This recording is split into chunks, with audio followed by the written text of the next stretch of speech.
ଚାରିପଟ ଘୁରାଇ ବସ ଆଜି ଗପ କହିବା ହେଲା ବୋଲେ ସେଦିନ ଗୋଟେ ଗପ କହିଥିଲି କି ଗପ କହିଥିଲି ଆଉ ମାଠିଆ ହେଲା ଆଜି ମାଙ୍କଡ଼ ଆଉ ଜାମୁକୋଳି ଗଛ ହେଲା ମାଙ୍କଡ଼ ବୁଦ୍ଧି ହେଲା ସେଇ ଗପ ନଈକୂଳରେ ଗୋଟେ ଜାମୁକୋଳି ଗଛ ଥିଲା ହେଲା କି ଗଛ ଥିଲା ଜାମୁକୋଳି ସେଥିରେ ବହୁତ ଜାମୁକୋଳି ଫଳିଥିଲା ଆଉ ବର୍ଷା ଦିନରେ ସେ ଜାମୁକୋଳି ବହୁତ ମିଠା ହେଲା ଜାମୁକୋଳି କେମିତି ଲାଗେ ଖାଇଛ ଜାମୁକୋଳି ବହୁତ ମିଠା ଜଙ୍ଗଲରୁ ଗୋଟେ ମାଙ୍କଡ଼ ଆସିକି ସେ ଗଛ ଜାମୁକୋଳି ସବୁ ଖାଇଦେଲେ ବହୁତ ମିଠା ଲାଗେ ତାର ଆନନ୍ଦ ନିଏ ଜାମୁକୋଳି ଖାଇକି ଦେଇକି କିନ୍ତୁ ତା ମନରେ ଦୁଃଖ ଥାଏ ତାର ସାଙ୍ଗ ନଥାନ୍ତି ହେଲା ତାର ବନ୍ଧୁ ନଥାନ୍ତି ସାଙ୍ଗ ନଥାନ୍ତି ଦିନେ ଏମିତି ଜାମୁକୋଳି ଖାଉଥାଏ ଗଛ ଡାଳରେ ଜାମୁକୋଳି ଖାଉଥାଏ ସେ ନଦୀରୁ ଗୋଟେ କୁମ୍ଭୀର ଆସି ଜାମୁକୋଳି ଡାଳ ସେ ପାଣିରେ ତଳେ ବସିଥାଏ ମାଙ୍କଡ଼ ଦେଖିଲା ତାକୁ ଦେଖିକି ଥାଏ ଜାମୁକୋଳି ପକେଇଲା ସେ କୁମ୍ଭୀର ଖାଇଲା ତାକୁ ଭଲ ଲାଗିଲା ତାପରେ ସେ କହିଲା ମାଙ୍କଡ଼ କହିଲା ଆଉ ନବ ନା ହଁ ଦିଅ ବହୁତ ମିଠା ଲାଗୁଛି ଆଉ ଦିଅ ଦେଇଦେଲେ ଆଉ କେଉଁ ଖାଇ ପକେଇଦେଲା ସେ ଖାଇଲା ତାପରେ କୁମ୍ଭୀର କହିଲା ବହୁତ ଟେଷ୍ଟି ଲାଗୁଛି ମିଠା ଲାଗୁଛି ସେଥିରେ ମନ୍ଦିରେ ଆଉ କେଉଁ ଖାଇଦିଅ ଘରେ ମୋ ମନ୍ତ୍ରାଣୀ ଅଛନ୍ତି ମନ୍ତ୍ରାଣୀ ସେଇ କୁମ୍ଭୀରର ସ୍ତ୍ରୀ ହେଲା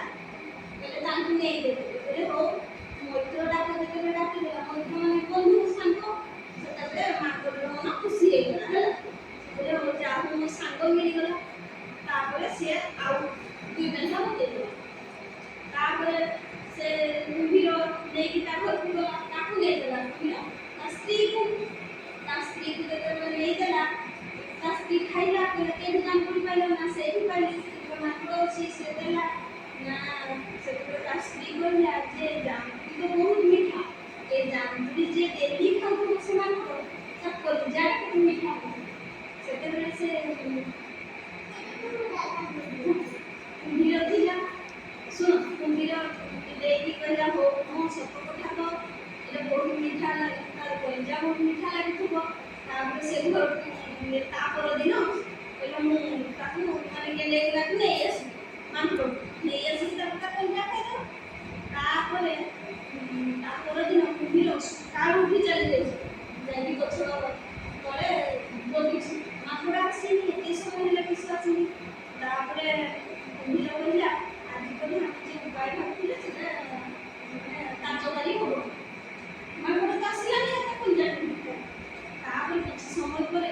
ମାଙ୍କଡ଼ ଆସିଲା ତାପରେ କୁମ୍ଭୀର କହିଲା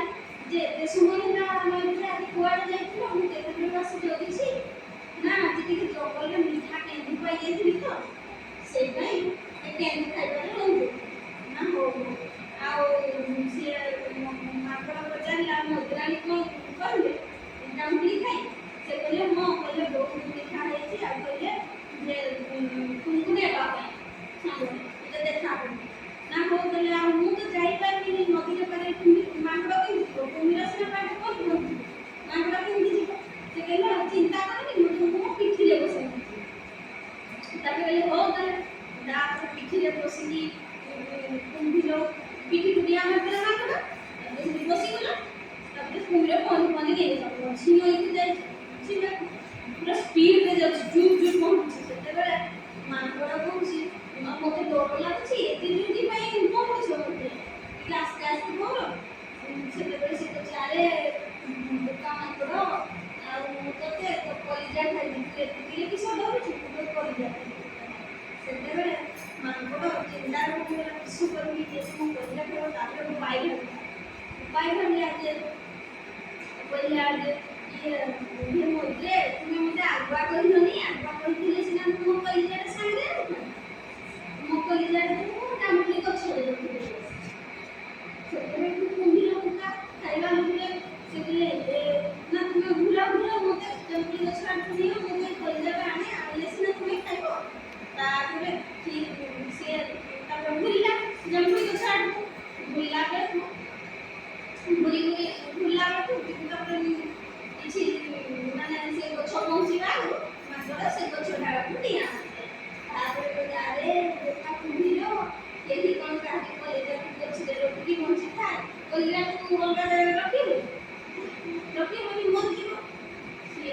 ये खाइबा न बोले ता बुद्धि आ कुछ है किए भी रखिला तो इटा कहला किए कुंभीर को किए कहला जे नहीं आसबो तापर जाके किए बुझिला आस्ते देला आ किए भी जामुनी गछ थिला नहीं कहला हां आ माकड़ की पई आसबा पई देरी करला बुझिपारल खुशी लागे